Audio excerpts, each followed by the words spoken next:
All right. So your next guest thinks that some AI cracks are beginning to form, but he is still bullish on the AI story overall. Here now is Dan Niles, founder and fund manager at Niles Investment Management. Dan, you've been doing this a while. Is there any part of you that worries that all of this, dare I call it, hopium around the AI spend is a little overdone? Oh, yeah, it's definitely overdone. And, I think Bill Gates a long time ago said it best, which is technology is generally overhyped in the short term and it's underhyped in the long term. And the best example I can give you is back from the internet. And from the internet days, you may remember Cisco was the most valuable company on the planet. It was the NVIDIA of its day as it was putting in the plumbing to enable this new thing at the time called the internet. And I remember the CEO at the time forecasting that he thought he could grow revenues at 30 to 50% per year sustainably because of that. And then a couple of years later, his revenues declined. And then the year after that, his revenues declined. So you have to remember these CEOs, especially if they're in the businesses they are, they're all highly optimistic. That's how you get to be the CEOs. You have this vision out in the future.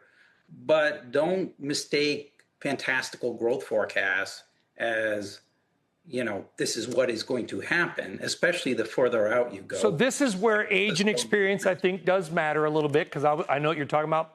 John Chambers, who I interviewed many, many times at Cisco, and they were the biggest company in the world at the time. And I was there when the internet was being created. A lot of those companies went bust, and a lot of them went on to become the powerhouses that they might still be today. But Dan, I think you would agree with this, is that we have CEOs now, and I'm not going to name any companies now. I'm not out to get anyone, okay? But we have companies now that are saying things that they have no power over. In other words, I can talk about all the data centers I want, while the utility companies are sitting back going, oh, that's interesting because we're the ones that actually make the power and we're not sure how we're going to do it. Yeah, but to me, that's not even the relevant question. The relevant question is, are companies that are deploying AI generating revenues from it? So you can look at the MIT study that said, now remember, we're almost 3 years since we all heard about this thing called ChatGPT.